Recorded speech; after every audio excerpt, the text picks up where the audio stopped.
En 1999, 3 Kurdes, tous membres du PKK, ont noyé Aise, 18 ans, dans la boue sur les rives de la rivière Rosée.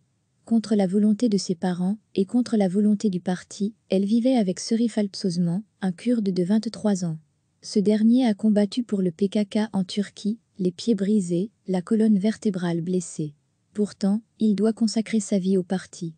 Même s'il arrive en Allemagne paralysé, il n'a pas le droit de se marier, du moins pas avec un camarade du PKK.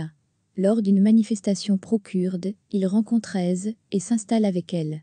Mais non seulement le parti, mais aussi son père s'y oppose. Il a déjà promis sa fille à quelqu'un d'autre.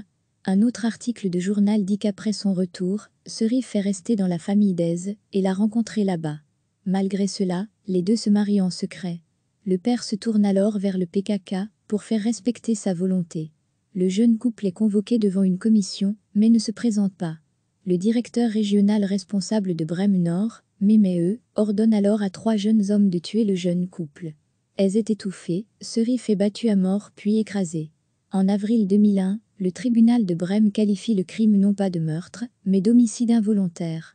Il n'y avait pas de motif de base, les suspects connus ne pouvaient pas être accusés de motif de base en raison de leurs valeurs indigènes fortement intériorisées. Par conséquent, le crime n'était pas un meurtre, mais un homicide involontaire. Mémé recevra 9 ans et 6 mois de prison, les autres entre 13 et 15 ans. L'un d'eux était représenté par l'avocat des scandales Rolf Bossy, qui a assumé un mandat dans plusieurs affaires de crimes d'honneur.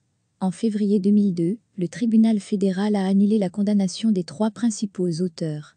Cependant, même dans le nouveau procès, cela reste un homicide involontaire en raison de la tradition d'éducation de leur peuple.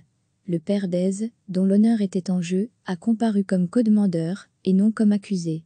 À l'été 2014, le double meurtre est à nouveau médiatisé. Il reste des dossiers sur les aides des tueurs, qui n'ont pas encore été traités par le tribunal de Brême, 15 ans après le crime.